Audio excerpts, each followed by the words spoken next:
Hey, what's up, everybody? Rob Marzullo here, Ram Studio Comics. Welcome back. So today I'm working on my Blackstone comic, kind of refining some rough sketches and some panels, and I wanted to show you a couple things that might help with your own comic. And I'll just, a little bit of the process I do when I work these out. So one of the things is over here in the layers and the groups, I separate each panel in its own group and call it like P1. I just give it little abbreviations to maneuver through it a little bit quicker. And it starts off as a rough sketch, and then here I start to refine it a little bit. And then what I'll generally do is create another layer inside the group, and I'll just give it like F1 for frame one. So I've got the panels, which I consider everything in it, the frame, which I just consider the border, and then I'll just draw like something like this. And the reason why I like doing these separate, I'll show you here in a second. Let me erase it where the hand is. Like breaking the panels once in a while there. Hopefully not too much. So it pulls you out of the story a bit. But anyways, so right there, I'll put the frame in there. And then if I need to distort just the frame, I can hit Command-Shift-T. And I can distort that around and do something, to make it look a little more interesting. I kind of like that, but I usually save that for the end. And then if I want to distort it even with the art, I hit the group, Command-Shift-T, or Command-T if you're trying to scale it proportionally, but Command-Shift-T if you want to do some, crazy little visually distorted frame like that. So that's a good way to generally work. And then when you condense them down, you can see everything from a distance and edit the page as a whole. So I recommend doing that. It helps you work through your design process a bit easier. And the other thing is, when you're trying to get it ready to ship off for print, if you're going to print or if you're working digitally, you need to know your constraints of your frames. And a lot of people ask me questions on that, like where do I end my artwork for the cuts or whatever. You have to know that based on what whoever you're working with, and they generally will give you templates like this to work from. If you notice, it says live area right there. That's predominantly where you want to keep your artwork. The crop is where it should crop within reason. It's always going to adjust or shift a little bit depending on the print method or digital or whatever. And that's what I'm saying. That's where you have to know that. But it'll generally crop here, and then you've got usually a little bit of a bleed before. Uh, you might see some of this, but you really shouldn't bank on that. So safe area, a little bit into the gray area where you could still get some artwork, but hopefully not too much. Nothing that's pertinent to the story that you're worried about losing. And then past here, and definitely out here, nothing at all.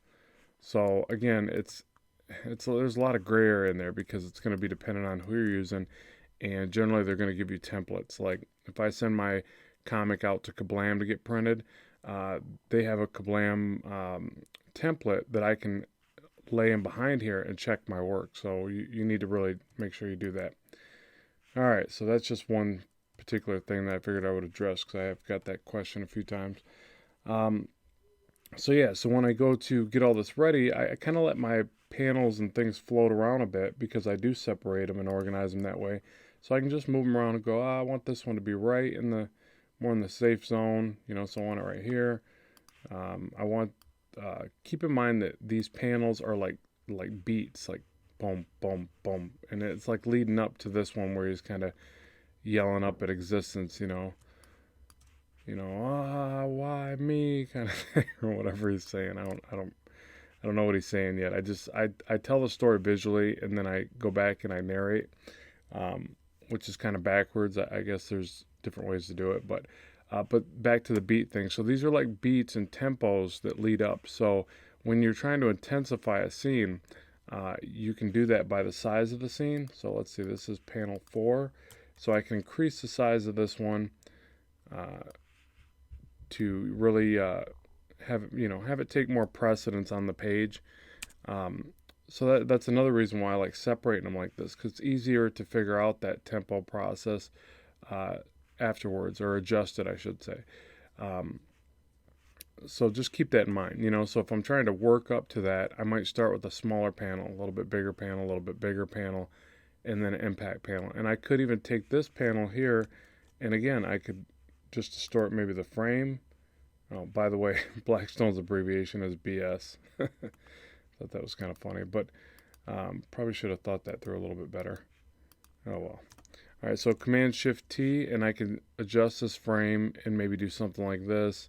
I don't want to cut off the artwork to this part, but I might give it a little bit more impact by distorting it, something like this.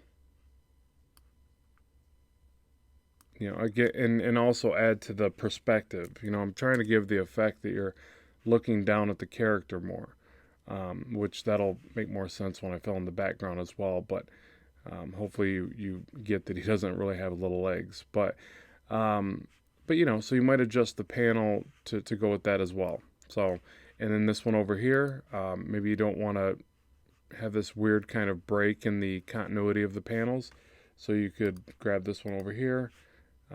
This is still in the rough enough stage where I could actually just distort the whole panel. I don't know why it's selecting way off to the side there. So maybe do something like that. I think that looks a little bit more aesthetic. And that's really, you know, how I'll work through the panels, and I'll figure it out. And you know, there's just tons of different ways to do that. So that's all just really up to you and your style and what you want to see in your comic. Okay, so another thing I want to show you when designing scenes like this, you can see I got a lot of it in place with the character, you know, so I kind of start start the story by telling it with the character in place. But you know, I have a mental idea of what I want to see in the background, so I don't always need to scribble that in, but sometimes I will with these very crude lines. You know, it all kind of starts here. You see he dents the wall, and then he tells his little character bot to fix it. You're like, what? You know, we've all done that, right? Punched the wall and made somebody else fix it. Hopefully not, but anyways. So basically you know, you get it all in place like this, but what I wanted to show you is that I also create pieces like this, and I created this a while ago. Kind of needs to be updated, but essentially the reason I created this one was to kind of give myself a visual cliff note to what his helm of his ship looks like. So, you know, you got a little bot character there, and you got Blackstone with the helm, and you know, and things will change. You know, they never have to stay identical to what you conceptualize like this. But what I like to do is do pieces like this every now and then. It gives me a visual note, and then I can place them off to the side.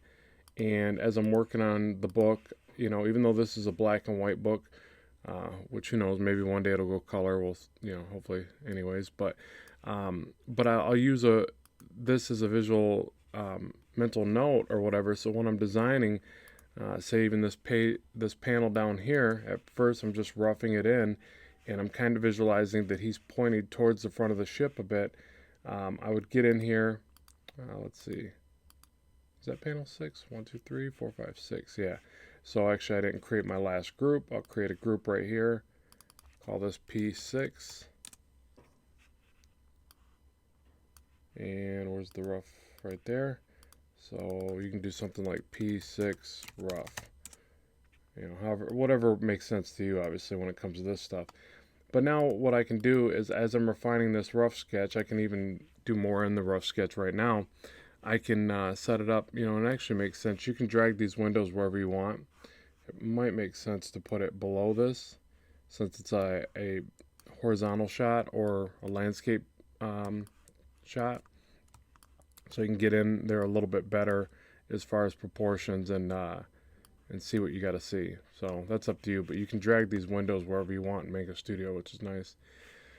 So yeah, so now I can get in here and go, okay, we're looking down at the character, but then he's in this helm room somewhere, so you can start getting in some perspective lines and figure out, okay, say he's standing by his helm or his captain's chair, or whatever you want to, you know, call it. So you get that right there. Maybe you see some of those screens that he's got in front of him like this.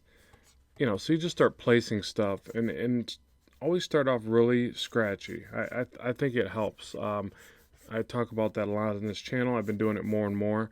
and I get really, really scratchy at first just to place everything, and then slowly work up from there. And it does a couple of things. It doesn't allow you to get too far in one direction and then not want to change something because you're like, oh, I spent so much time refining that his captain's share, whatever it is, and then you don't want to change it. So if you start very scratchy, you can get as much of that information in place loosely, and then you're not so prone to sticking with something that's just a bad choice in your drawing. So that's just, and again, that could be subjective to you as an artist and me as an artist because, the way we work could be entirely different, but that's just something that I find myself doing more and more. So I'll get as much of this information in, even in the pose and the perspective and the background details as I can in place, very rough. And the beauty of digital or Manga Studio, if you need to move something around, you just grab it, move that sucker over. Just get in the habit of doing that a lot too. It saves a tremendous amount of time, especially because you can distort things so quickly. You can select just part of it, Command Shift T, and you could distort it over and really position it and work up from there. So create elements like this as reference points. I think that's a good idea. And then when you're done with them, just close them out, move it out of the way, and keep moving forward. And then as far as perspective, obviously, if you're using this program, you know that inside each one of these groups, you can also create perspective rulers. So say right here, which should be panel 4. Yep. I can open this up. I can drop in a perspective ruler. It would be probably a 1 point. Let me see. I'll at least start with the 1 point and see if that works. Create a perspective ruler, and you grab this tool to maneuver it. And so we're looking down at the character. We're going to see parts of the ship in the background, especially for a shot like this. I got enough shots where it's kind of filled up in the scene, so you don't have to show a lot of the background. But every now and then you want, one or two, at least one establishing shot, even though this is more in the middle of the scene. But you want to know where he's at in this scene. There's enough space around in the background anyways, where I think you want to illustrate that. So, you just kind of position this and figure out where your perspective's going. Obviously, there's this downward perspective going on, so it could almost be a bit of a 2 point, which actually I think it might be, wouldn't it? And see, I'm fumbling through this, but I'll say for now it's a 1 point. So the horizon line is going to be up really high when you're looking down at a character or a scene. So let's bring that up real high, and let's maneuver that off to the side more.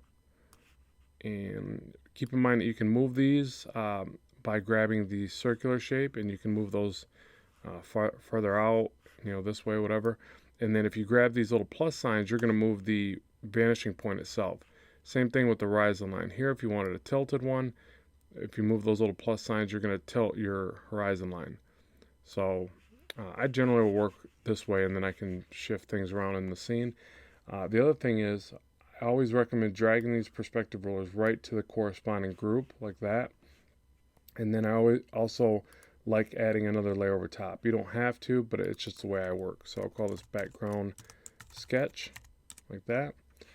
And then I'll just start drawing some of my scene into place. And so at first I'll start off with just some very basic lines just to get the visual guides in place of where he's at in the scene.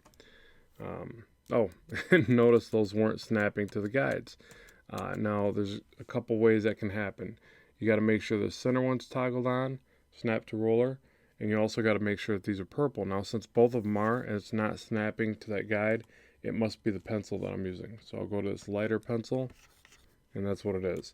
So some of these pencils or brushes can be set to snap to ruler or not. So if they're not going to snap no matter what you do. Now that's great because sometimes you can just grab a brush and start drawing off the ruler. So I do recommend having some. You can also toggle that on and off by grabbing this right here and selecting these little diamonds, and it'll turn the color of the ruler off, and you can draw any which way you want there. So I'm going to leave that on. I'll make sure that the brush I'm on does snap, and go back to drawing in perspective now. So again, I'll just rough some of those lines in, get an idea. I got to remember where he's at in the scene. Maybe you see part of the helm over here, part of the wall, and if I have to, I can bring back my reference picture. But I pretty much got a decent idea what the ship looks like, so I'll just throw some lines in just for reference. He's kind of on a step up that goes to the helm area. And you just work from there and figure it out. Maybe you get just a little bit of bot right there, like the side of him with his little mechanical arm. Just anything to, paint the picture of the scene a little bit more clearly and where they're at in the storytelling. And that's it. And then the beauty of working, I drew it on that layer, but I guess the way I can fix that, let me see if I go Command A to select, Command X, Command V, and merge that down with Command E. Yeah, because I want that on its own background sketch layer. The reason being, I can just easily turn the visibility off on the perspective ruler and start working, freehand or whatever on the background. So I'll get just enough of that in there in place to figure out where my elements are, enough of the straight lines, and then I'll get in there and freehand some of it just so that the scene doesn't appear to feel too overly structured. It's just like if you rulered everything on your Bristol board. If you're working traditionally, it's going to look a little bit stiff. You want some freehand elements in there as well. Okay, so one last thing I'll address before I call this one done, just because these videos can get lengthy really quick. Keep in mind, one thing I'm going to do for you guys is I'm going to take the template that you see in the background here. I'm going to make that available on my Gumroad. This one will be free. There's other brushes and things, digital content you can get from my Gumroad. Some of it's not free, but I try to include some free stuff just to, let you test it out and help you out, and all that fun stuff. So the template here that you see in the background, I will make that one for free on my Gumroad, so check it out. So I'm going to detail the panel 3 here just a little bit, because I've also had questions on, how do you clean up your work? And I think I've done plenty of videos on this, but I'll just show you another little quick sample. So it's a basic enough piece of art where, that's just the rough sketch that I put into place. I'll usually do one that I call pencils, and I just refine them a bit more until I get them ready for ink. So I'll go back to my favorite pencil and just get in here. And a lot of times I don't know if people are saying, like, how do you get your line work so clean, or what process do you use to clean it up? So I'll try to address both of what I think that could mean based on the questions that I get. So as far as clean lines, something to keep in mind is if you struggle to get your lines nice and smooth, besides just giving you the typical response of lots of practice, which is really the key to all of it. But the other thing is how you do your lines. Like if you're more comfortable with feathering your lines, then you're going to do like what I'm doing here, where I do kind of a little bit of thickness. I'm brushing overlay strokes to feather the lines, and then I pull out from there. Now another way to do that is what's called like a quick pull, or there's a commonly referred way to it, like a quick stroke. Anyways, there's another way to say it, but we'll just say a quick stroke. And then essentially, by doing that, like pulling your lines really fast, you're going to tend to get a cleaner line. Now, one of the things you may have to do that properly is you do the quick pull, and you may have to hit Control Z once or twice to get the line in the proper place that you're looking for. And this comes with time, as far as recognizing when your lines are where you want them, and if that makes the art better or worse. And then so what you do is you hit Control Z, and you just kind of repeat that. You pull in different ways. Sometimes you tilt the screen or paper, digital paper, whatever. So that's another way to get your lines clean, because if you think about it, the quicker you pull the line and the longer the distance, like a sweeping pass, you're going to get a straight line. Where if I try to pull this, you can see I have a little bit of a hiccup and a bump into that same line. So one way to get around that is to just do these quick pulls, and then keep your hand on Control Z or set a hotkey to it. I've got one on my tablet, and then I just basically get in the habit of doing that. Now what this works really well for is any big curvature line like the one up here on his dome, or like even the cheek here. It works really great for drawing women. It works really great for drawing cars. So you just have to, I guess it depends on your style and where you're going to use that, but noticing the difference. So like for instance, I don't think I can get all the way around to where the alien's tentacle is right there. See that? I can't seem to, me personally or whatever. But that's where I would go to feathering. So I would just, and I'm not so worried about getting the line perfect at this stage because I could just do another overlay pass. So I just, you see these lines aren't perfect. I'll zoom in so you can see it better. They're kind of scribbly because I can't make that pass that easily going around like that. But then what I do is just slowly erase it. Now keep in mind, if I'm going to keep erasing something and working down, I generally will do all that in the sketch phase. So that's probably what I should have did, is refine this part of it in the sketch phase, so I don't have to erase it here. But because then you got to jump back and forth from layers. But it's fine, so just do that. Now if I can't get that curvature and that feathered line effect that I want, that's when I hold R and I start rotating the screen.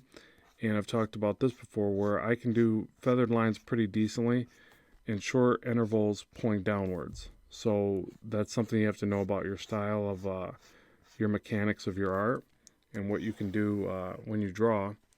And that does just take time, like to figure that out about yourself and know where you're going to make mistakes and then where you can fix them. So I'm compensating the fact that I can't do that pull from a distance like I'd like to by zooming in and just tightening up the line work. And some people are going to say, well, I can't do that. I've tried. Then you just keep trying. And it's a sad but true kind of thing. Over time you will get it. You will figure out ways to compensate for anything that you can't do now. And you'll find certain tools. Now, they do have tools inside some of these programs for like stabilization and French curves. You can even design your own rulers inside Manga Studio, but I don't do a lot of that. I think that if you keep messing with it, you'll get it. I don't use stabilization at all. Not that it's a bad thing. It feels awkward to me, so I don't particularly use it.